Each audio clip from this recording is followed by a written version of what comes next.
견고한 재앙의 구체적인 실상이라는 주제로 말씀을 상고해 보고자 합니다. 자, 먼저 영상으로 송출되는 서론 부분을 함께 읽어 보겠습니다. 자, 앞서 재앙의 임박성과 필연성 그리고 심각성을 선포한 바 있다 그랬어요. 하나님의 진노에 의해서 그 재앙이 임하는데 그 재앙이 임박했다. 지금 곧 닥쳤다 그런 말이죠. 그 임박성 혹은 긴박성 이렇게 제가 표현했었어요. 필연성, 불가피하다, 피할 수가 없는 심판이다. 돌이킬 수가 없다는 거예요 이제는. 그리고 심각성, 그 재앙의 내용을 들여다보니까 그게 말이죠, 지난번에 표현해 보면 전무후무 그런 표현도 있어요. 어마어마한 슬픔과 고통이 같이 동반하게 될 것임을 경고하는 말씀이었음을 우리는 알 수 있어요. 그럼 도대체 이런 하나님의 심판, 강력한 분노에 따른 재앙이죠. 하나님의 분노에 따른 재앙, 그럼 과연 뭘까? 어떨까? 이렇게 무시무시했는데 그 내용을 구체적으로 오늘 좀 소개하는데 내용의 그 실상이 구체적으로 드러나요. 그 내용이, 자, 본문은 이에 대한 구체적인 결과, 실상을 언급하고 있다. 예컨대 구체적으로 보면 바벨론의 군대가 쳐들어와요. 칼, 전염병, 기근이 나오는데 외적으로는 전쟁이라는 칼이 등장하고, 그 다음에 침공에 따른 파멸, 그리고 전염병과 기근의 엄습. 그러니까 전염병과 기근을 통해서 그 삶의 터전이 고통당하는 거. 우리 지금 코로나 오니까 얼마나 고통당합니까? 여러분, 전쟁이 일어나니까 외국에서 일어나는 전쟁인데 우리는 전쟁에 죽고 사는 건 없죠. 그런데 물가가 오르잖아요. 금리가 오르지, 가스값, 석유값 오르지, 거기에 관련된 곡물값이 오르지, 밀가루값 오르지. 거기 하니까 또 지뢰 겁먹어 가지고 인도네시아나 말레이시아 같은 데는 말이지, 팜유 이렇게 식용유 같은 경우, 또 뭡니까, 말레이시아 같은 경우는 말이죠, 닭고기 이런 것들을 수출 중단해 버리잖아요. 우리도 위험성 있다. 이게 그런데 말이죠, 이렇게 하는데 석유 수출국 산유국들한테 미국이 힘을 가지고 있잖아요. 그렇게 해서 이야기에 만나서 이렇게 설득도 하고 그러는 것 같은데 꿈쩍도 안 하잖아요. 사우디아라비아 지금 그 원유값이 말이지, 100달러, 110달러가 넘어가가지고 막 아유, 우리 경유차인데 휘발유 값부터 비싸요. 묻자고 하는 이야기일지 모르겠는데, 예전에 우리 그레이스 봉고차 몰고 다닐 때 가득 넣으면 8,000원, 10,000원이었어요. 가득 넣으면 8,000원, 10,000원. 그랬는데 지금 지난주에 제가 조금 게이지가 조금 남았는데 가득 넣어보니까 132,000원 들어가더라고요. 한 15만 원 들어간다는 거죠. 이제. 그래도 예전에 이제까지 10만 원 너무 넘게 넣어보지를 않았어요. 최근에야 지금 10만 원씩 넣는데 10만 원씩 넣어도 가득을 못 넣어요. 그래서 그냥 큰맘 먹고 10만 원씩 넣었는데, 이번에는 한번 가득 한번 넣어볼까? 기름값 떨어졌다고 그래서 한번 넣어봤더니 웬걸 떨어지긴 지금 기름 유류세 인하를 해줬잖아요. 정부가 세금 지금 인하해줬기 때문에. 그런데 그 세금 옛날 때리는 대로 때리면은 지금 2천 몇백 원씩 할 거예요, 경유값도. 자, 이거 아우성이죠. 난리가 나죠. 사람들이 우리가 전쟁 안 일어났는데도 우리가 이렇게 여파가 있는데, 전쟁이 일어나면 이렇게 힘든 겁니다. 거기에 따라서 기근, 전염병 기근. 여러분, 우리가 지금 그래도 여러분 전염병 기근 세 가지 중에 그래도 전염병은 우리가 지금 겪어봤고, 전쟁은 그냥 후유증 중간에 후유증으로 지금 하는 거예요. 파도 타면 철랑거려가지고 지금 오는 그 여파 아닙니까? 기근도 지금 무시 못해요. 꿀벌에 뭡니까, 이게 양봉업자들 이야기하는데 올겨울 나면서 벌들이 다 죽었다잖아요. 응? 그 벌들이 몇십억 마리가 죽었다든가 뭐 그러잖아요. 근데 16%인가 17%가 벌이 사라졌다고 하죠. 이 벌들이 그 수정하고 열매 맺게 하는 그런 지구상에 하는 그 퍼센테이지가 꽤 많대요. 한 30% 가까이 된다는데. 야, 그 우리가 감사하지를 못했어요. 그런 걸.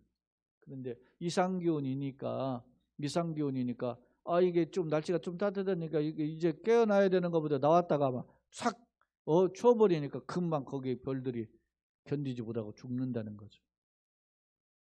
그래서 그런 걸 하면 온도 습도를 이렇게 맞춰주고 이렇게 해야 되는데, 그런 알고 있는 그 벌을 키우는 사람들도 그걸 알고 뭐 대비해서 이렇게 좀 관리를 한 사람들은 지금 좀 살고, 그렇지 않는 벌들은 그냥 뭐 예전에도 이렇게 했으니까 잘 살아남겠지 하고서는 그냥 놔둔 벌들은 다 죽는다잖아요. 여러분, 자연의 이런 그 오묘한 법칙의 민감성들을 위물인 그런 벌들이나 이런 것들이 다 먼저 깨달아요. 사람보다. 사람은 무지해. 사람 똑똑한 것 같지만 진짜 무식한 게 사람이에요. 예? 만물보다 거짓되고 부패한 사람 마음이라잖아요. 예? 그렇게 시편 49편에는 존귀에 처하나 깨닫지 못하는 사람은 멸망하는 짐승과 같다. 똑같아. 죽은 짐승과 같아. 사람이 깨닫지 못하고 살면. 예? 예레미야 선지도 아까 제가 얘기했지, 예레미야 17장에 만물보다 심히 부패하고 거짓된 건 사람 마음이라. 자, 다시 서론 부분은 중간 바벨론의 침공 전쟁이죠. 그 다음에 전염병과 기근의 엄수. 그래서 이걸 피하고서 겨우 피한 사람도 있을 거 아닙니까? 칼에 죽임을 당하거나 이제 불을 끌려가는 거기서 피해서 살아남은 사람들이 있는데, 도망하는 사람들이 뭐라고 하느냐면 자기네들 돈이 있는데 금이 필요가 없는 거야. 쓸모가 없어. 먹고 살 게 없어. 그러니까 오물처럼 여긴다는 거야. 비참함에 빠져요. 도망해서 피했어도. 여러분 세계 3차 대전 일어나면은 다 망한다 그러잖아요. 핵 전쟁 일어나면 지하에 땅에 600m 지하에 들어가지고 그 조금 오래 살지는 몰라도 다 죽는 거야. 네?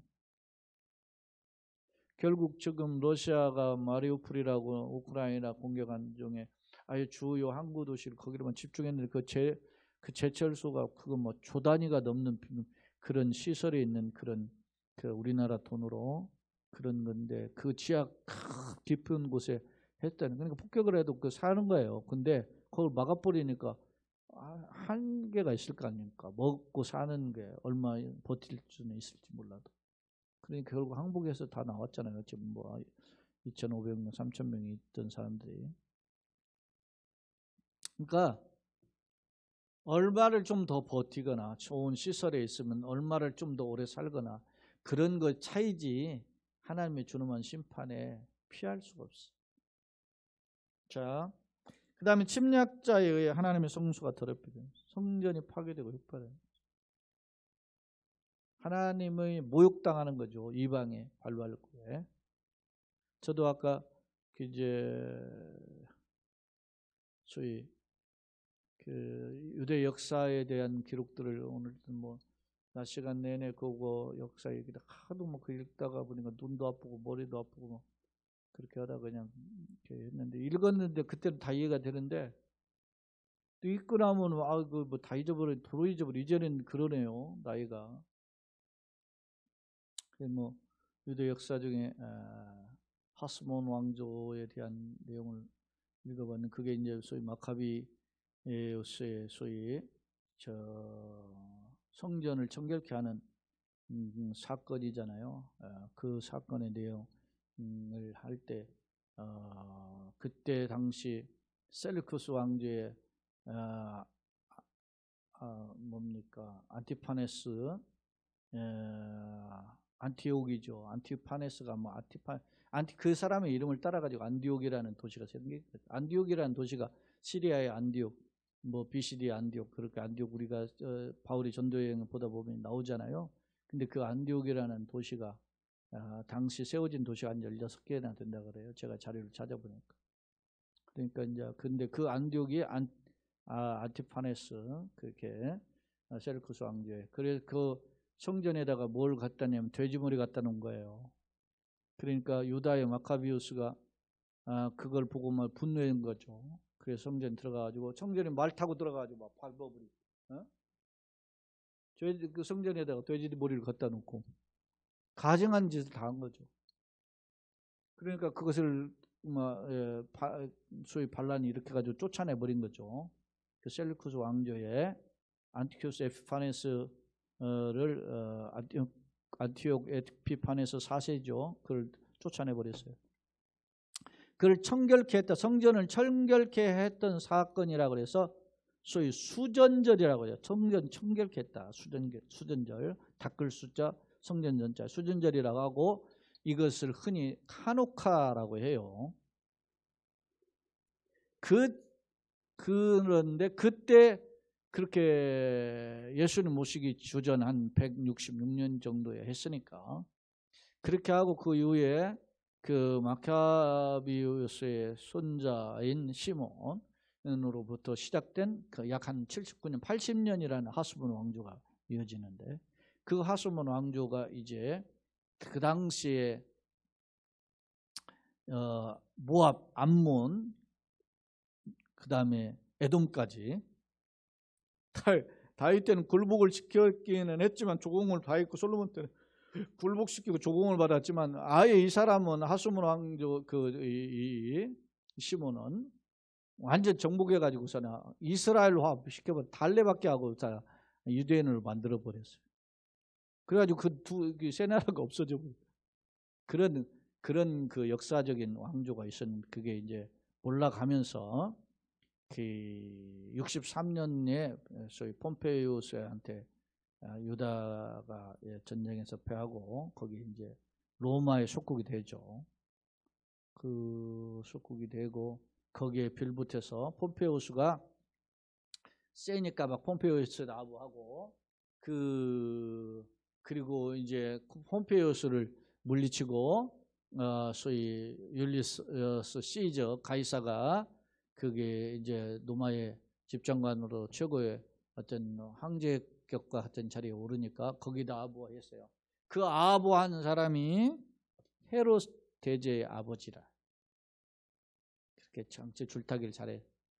그렇게 해서 세워진 그때 당시 그래서 예수님 시대 헤롯 왕이 있지 않습니까? 헤롯 왕 그 밑에 이제 헤롯 아들들 뭐 헤롯 빌립, 헤롯 안티파네스 뭐 이런 게 전부 다 헤롯 가문들인데 그런 가문들이 이제 꼭두각시들이 노릇을 하는 장면이죠. 그 내용을 제가 오늘 좀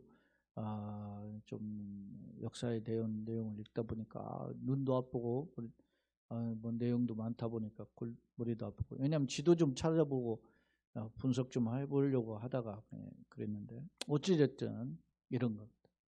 역사 속에 이렇게 들여다보면 나라가 다 없어지는 거예요. 응? 여기 보면 성소가 더럽혀져요. 성전이 더럽혀져. 아까 말한 대로 소위 돼지머리를 성전에 갖다 놓죠. 근데 지금 그 이야기는 사실은 지금 에스겔보다 한참 뒤 이야기죠. 응? 바벨론 군대가 지금 다 성전을 협박하고 성전 기둥들 다 뽑아가잖아요. 응? 성전 기둥들 금기둥, 누기둥 이런 것들을 뭡니까? 밧줄 묶어가지고 말에다 끌고 질질 끌고 그 전리품으로 하나님의 모욕을 당하는 거죠. 그리고 백성들은 포로로 바벨론 끌려갔죠. 지금 현재 에스겔서 지금 우리가 7장을 살펴보고 있는 에스겔 7장 살펴볼 때 이미 에스겔도 포로로 끌려간 사람이잖아요. 1차 포로, 2차 포로, 두 번째 포로에 끌려간 거. 1차 포로는 다니엘이 끌려갔고 2차 포로는 에스겔이 끌려갔어. 25에 끌려가지고 30살에 이제 하나님의 사명을 받고 이렇게 지금 그리고 그 뒤에 자기가 끌려가고 이제 11년 뒤에 나라가 망하고 에스겔이 선지자로 부름을 받고 6년 만에 이 나라 망하거든요. 그러니까 지금 이 메시지를 주어질 때 선지자로서 지금 해줄 때 목전이 곧 달하는 거예요. 지금 나라가 망하는 거 완전히 망하는 3차 침공과 멸망하는데 그 목전이 이런 거예요. 역사적 현실을 들여다보면 자, 한번 보겠습니다. 성경으로 와서 성경 14절 말씀. 그들이 나팔을 불어 온갖 것을 준비하자. 나팔을 확 불죠. 나팔을 불 때 이제 뭐 나팔이 여러 나팔이 있어요. 크게 두 개의 나팔이 있죠. 하나는 말이죠, 은나팔이 있죠. 쇼팔이라고 하는 나팔이 있고, 하나는 또 양강나팔, 양의 뿔로 하는 요벨이라는 나팔이 있죠. 근데 이 나팔을 불 때, 여러분 나팔을 분다 해서 나팔, 그 절기가 나팔절이잖아요. 어? 근데 이게 나팔은 여러 가지 의미가 있어요. 이스라엘의 성회로 모일 때 하는 나팔, 그런 게 있고, 또 하나님 앞에 그 나팔 가지고 퉁소 불면서 나팔 불며 춤춰 찬양하라 하잖아요. 근데 하나님 찬양할 때도 썼고, 그 제사를 선포할 때 나팔절 불 때만 그 나팔도 불고, 그 다음에 적군이 쳐들어오면 깨어있으라 나팔을 불 때 파수꾼이 나팔 뻑 불죠. 불고, 그 다음에 말이지, 모여라, 예배 시간이다, 모여라 할 때 우리가 옛날에는 막 뭐 종 땡그랑 종 치듯이 나팔 불어가지고 회집을 하고 그랬어요. 그리고 군인들이 뭐 행군을 하면은 막 박자를 맞춰가지고 북을 치듯이 궁치고 나팔을 빵빵빵빵 부르면 행군 신호로 출발도 하고 그런 거예요. 나팔의 쓰임이 여러 가지가 있는데, 오늘 자 여기서 이 나팔을 불면서 준비하는 거예요. 야, 적군이 쳐들어오니까 깨있어라, 준비해라, 전쟁이 터지니까 준비해라. 나팔을 불어가지고 지금 백성들에게 준비했단 말입니다. 그렇게 했을지라도 전쟁에 나갈 사람이 없다는 거야. 아무리 해봐야 니네 그 세상 말로 네가 용 써봐야 아무 소용이 없다. 하나님의 진노의 심판은 피할 수가 없다. 여러분요, 코로나가 한번 터지니까 아무리 사람들이 해도 안 되잖아요. 지금은 또 뭐 원숭이 두창이라고 또 그러잖아요. 두창이 그 또 하면은 그건 더 치명적이라는데, 그건 아직 안 퍼졌으니까 모르는데, 그 뭐 또 두창이니까 뭐 천연두 같이 이렇게 무슨 욕창 나고 그러는 거가 보죠. 참 큰일이에요. 이제는 참 우리가 먹는 것도 보면 하도 들은 것들이 많고, 뭐 깨끗한 거 먹는다고 하도 보면은 뭐 농약 쳐가지고 사람 겉만 멀쩡하지 속은 막 약 천지고 막. 이건 바다에서 깊은 심해 뭐 몇백 미터 바다에서 해저에서 건져낸 물고기 잡아보니까 거기에 각종 미세 플라스틱 이런 것들 막 먹어가지고 거기 있다잖아요. 먹을 게 없어. 그죠? 우리는 그래도 저는 뭐 그래도 한 60년이라도 살았으니까 그렇지만은 이제 사는 뭐 이제 10대, 20대, 30대 어린이나 젊은이들 미래가 참 답답한 거죠. 근데 살기가 더 어려워. 우리 때보다도 더 어렵다고 하니까. 어? 젊은 사람들이 말이지 가고 싶어도 못 가는 거예요. 장가, 그 시집 장가를. 뭐가 있어야지 뭐 집이. 아니면 번지르한 직장이라도 있어야 되고. 큰일이죠. 이게 도대체 내가 저도 말이야 아들, 딸 있지만은 이거 어떻게 해야 되나. 물론 뭐 임자가 있어야지 뭐 임자가 있어도 뭐 보내줄 게 뭐 있어야지. 걱정이지. 자, 뭐 세상 참 여러 가지로 사는 게 간단치는 않아요. 자, 아무리 준비해도 전쟁에 나갈 사람이 없죠. 이는 왜 그러냐? 이유가 내 진노가 그 모든 사람들에게 임했기 때문이다. 자, 밖에는 칼, 밖에는 외부는 칼의 전쟁으로, 안에는 전염병과 기근으로. 그러니까 안팎으로 고난을 당하는 모습이죠. 그래서 있고 칼에 죽을 것이요 소금 있는 자도 기근과 전염병에 망할 것이다. 그렇게 되어 있어요. 16절 도망하는 자는 산으로 피하여 다 각기 자기 죄악 때문에 골짜기 비둘기처럼. 산골짜기, 산으로 피하는 것은 보통 산은 여호와는 다윗의 시도 여호와는 나의 산성이시오 요새시 피난세. 산은 그렇게 예수님도 마태복음 25번 도망하는 자는 산으로 피하는데 내려오지 마라 그러잖아요. 왜 그러냐면 그런데 다 옛날에 다 산으로 숨은 거죠. 제가 뭐 어저께 뉴스 나왔는데 어젠가 뭐 뉴스 나왔는데 뭐 이렇게 군산의 그 뭐 대학 내 캠퍼스 안에 동굴이 뭐 5개인가 발견됐다잖아요. 나는 있을 때 다닐 때 그런 것도 못 봤는데 발견됐잖아요. 제가 졸업한 지 벌써 제가 뭡니까 한 7년 됐으니까 야 대학 졸업한 지가 37년 벌써 그렇게 됐네. 근데 그때는 못 보긴 했는데 그러니까 그게 다 뭐냐면 뭐 조사해 보니까 아마 일제 시대 때나 이런데 피난 판 땅굴일 것이다 뭐 이렇게 그렇게 추정하더라고요. 그렇게 숨는 거예요. 근데 여기 보면 뭐라 그래요?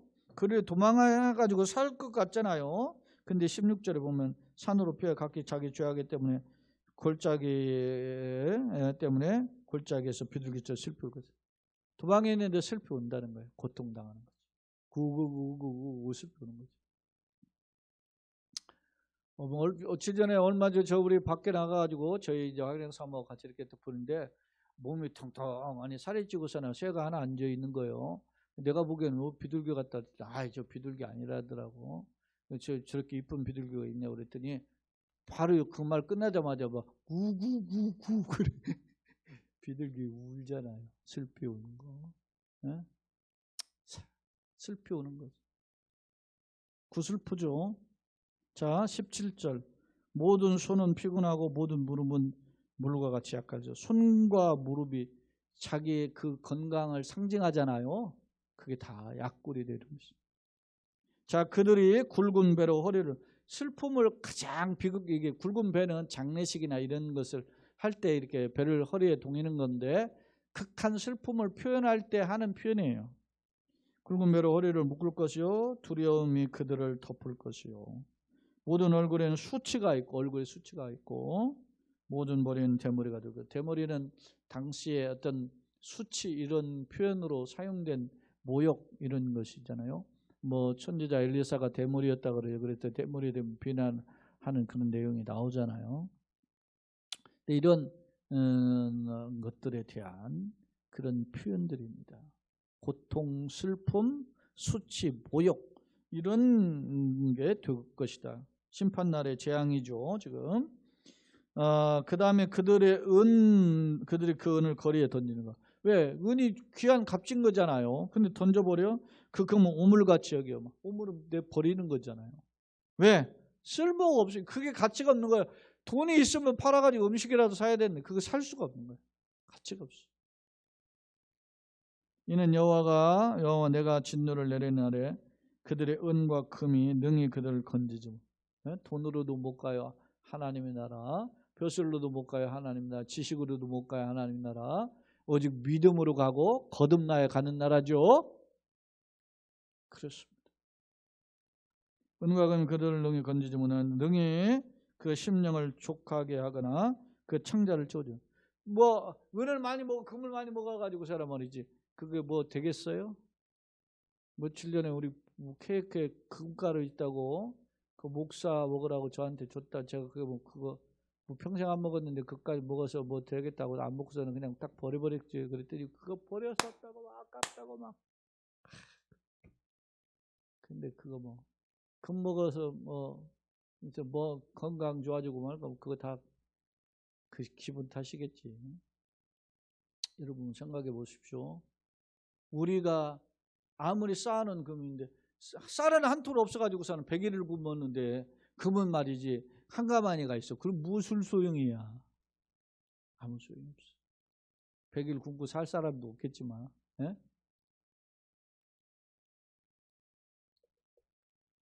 자, 그 다음에 타국인이 손에 넘겨 노략질한 타국이 이방인들이죠. 와서 노략질 세상 악인에게 넘겨 그들이 약탈하여 더럽히게 하고 그 다음에 왜 이렇게 됐냐?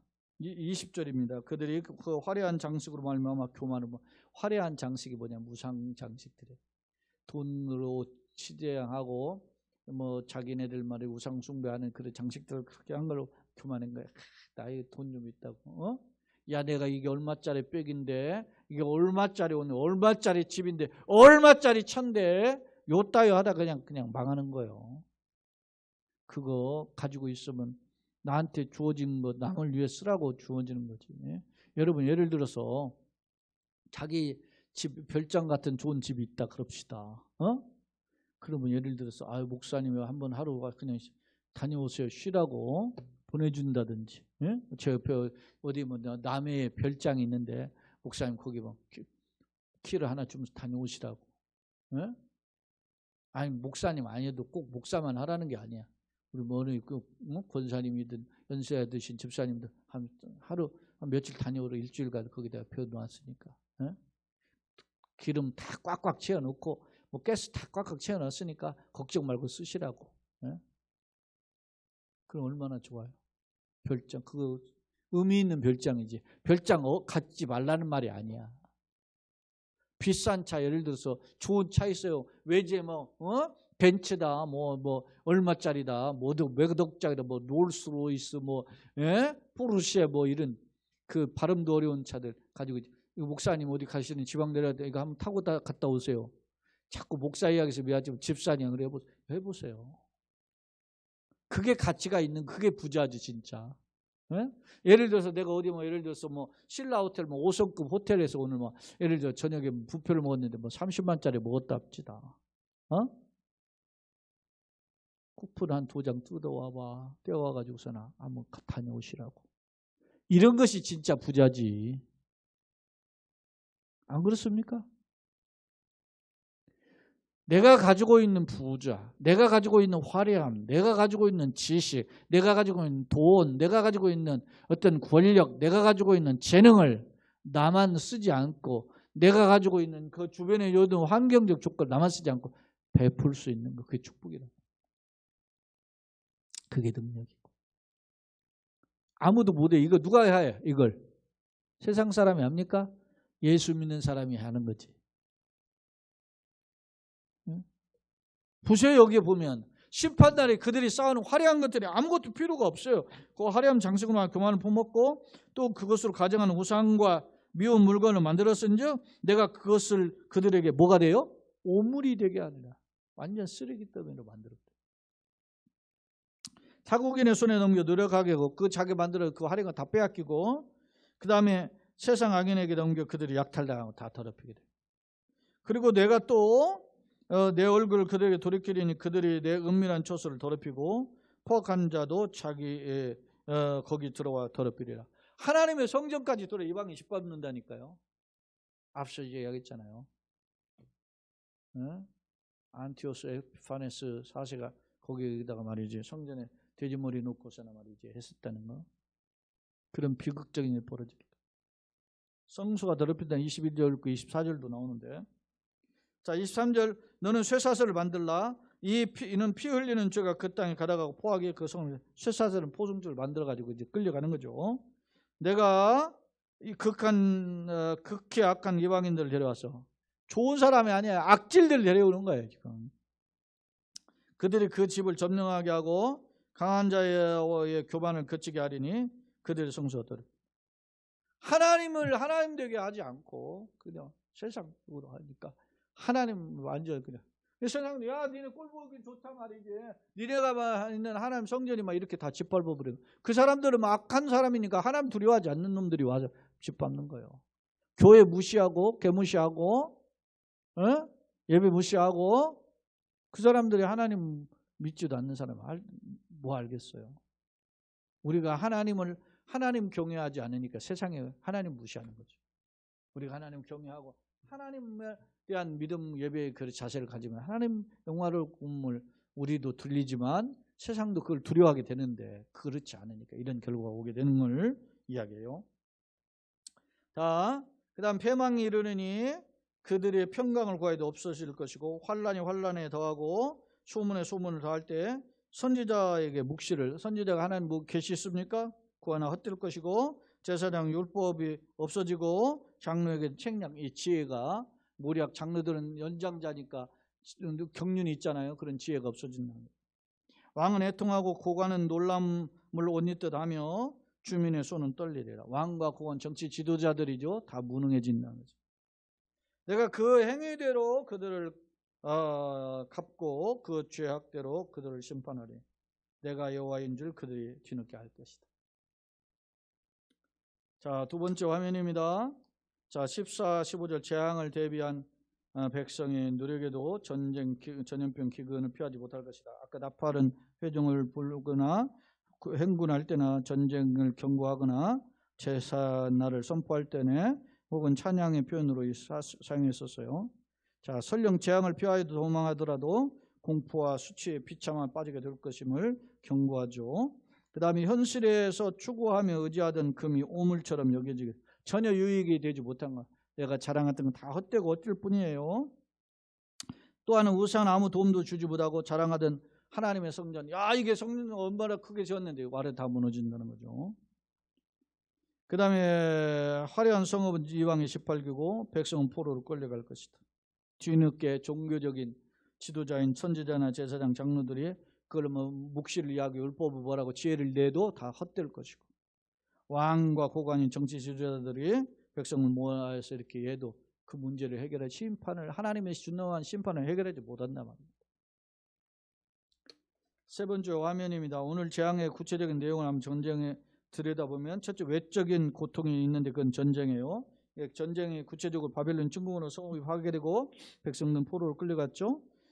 내부적인 고통은 전염병과 기근이에요. 질병의 고통과 기근의 엄습으로 인해서 사람들이 비참하게 된다는 거예요. 이걸 설령 피해가지고 산으로 숨었어. 요새에 숨었지만 전쟁을 피해 도망한 자도 조려움과 수치에 빠지고 설령 금이 그들 손에 가득하더라도 역경에서 그 돈이 건져내지 못한다는 겁니다. 그리고 배고프면 해야 돼요. 금을 먹을 수가 없잖아요. 성소 파괴, 뒤늦게 하나님을 찾지만 자랑하는 성전이 다 파괴된 거예요. 예? 성전을 개무시하고 성전에다 막 돼지 대가리 놓았는데 그 성전이 완전 무너지는 거예요. 이제 교훈 심판의 원인이 뭐죠? 외적 화려함과 근거예요. 교만에 빠졌죠. 야, 자랑을 뭐 비싼 차 타고 다니는데 내가 좋은 대학 나왔다고, 내가 뭐 비싼 아파트에 뭐 산다고 건방 떨지만, 뭐 교회들도 말이야 큰 게 다닌다고 작은 게 무시하고 뭐 그러잖아요. 건방 떨지만. 그 뭐 능력 있는 것처럼 목사들도 말이야 목회 좀 규모 사이즈하고 대접 조금 받고 하면 지가 잘나가지고 그러는 것처럼 해. 건방 떨지 말라. 우상 숭배하며 하나님을 떠났고 돌아오지 않았기 때문에 심판을 결국 받을 수밖에 없죠. 그런데 참된 회복 뭐요? 하나님께 돌아가야 돼. 엎드려야 돼. 그게 돌아오라 회개하라 막 그렇게 기회를 줬는데 못 깨달은 거잖아요. 자, 마지막 결론입니다. 본문은 하나님의 진노에 따른 재앙이 구체적으로 어떻게 실현되는지를 잘 보여주고 있죠. 예를 들면 전쟁을 통해 성읍이 멸망하고 백성들은 포로가 되고, 전염병과 기근으로 삶이 곤핍에 빠지며, 설령 이를 피해 도망한 자도 비참함에, 산으로 숨어서 비참함에 이를 것임을 경고하고 있어요. 성경은 이러한 상황을 구체적으로 잘 이렇게 묘사하는데, 역대하의 성경에 살펴보면 이 내용이 구체적으로 다 기록되어 있어요. 뒤늦게 우상숭배 어리석음을 깨닫고 거짓 선지자의 미혹됨을 깨닫고 뒤늦다 불사 이렇게 할 때 성전 영시 파괴돼 다 짓밟히게 됩니다. 그렇다 하나님은 길이 참으시며 회개하기를 기다리지만, 그러나 만약 모두 끝까지 기다리는 거 아니에요. 돌아오기를 원하시지만 그러나 하나님 심판에 이르면 준엄하게 심판하신다는 거예요. 기회를 놓치면 준엄한 징계를 피할 수 없음을 보여주고 있다. 나는 어떤가? 교만과 거짓 인본주의를 내려놓고 주님의 얼굴을 구하자 그랬습니다. 사랑하는 여러분, 세상이 좀 험하죠. 코로나로 인해서 우리가 어려웠습니다. 뭐 엘니뇨 아니라는 기후 이상, 뭐 각각 도처에서 뭐 또 기후 재앙, 뭐 화산, 지진 이런 소식도 있고, 지금 전쟁의 소식도 있고, 이것 가지고 전쟁이 작은 나라, 아프리카 조그만 나라 이런 뭐 이것도 아니고 이렇게 막 큰 나라와 미국을 비롯한 유럽과 같은 어떤 면에서 힘겨루기가 계속되니까 전쟁 여파가 커지는 것을 알 수 있어요. 이것은 맛보기입니다. 아주 작은 맛보기입니다. 코로나도 맛보기입니다. 땅의 3분의, 계시록을 보면 땅의 3분의 막 죽고 그러잖아요. 그런 것들이 그냥 이루어질 수 있는 것을 우리에게 맛보기로 보여줘요. 정신 차리고 하나님 말씀 붙들려서 끼어서 경성하심으로써 주님께 돌아가고 다시 한번 엎드림으로써 주의 위로와 다시 한번 독생자를 주시게 사랑하신 하나님의 사랑의 능력이 우리가 붙들리는 저와 여러분, 우리 가정 교회 되기를, 우리 자녀들 되기를 예수님의 이름으로 축원합니다. 아멘.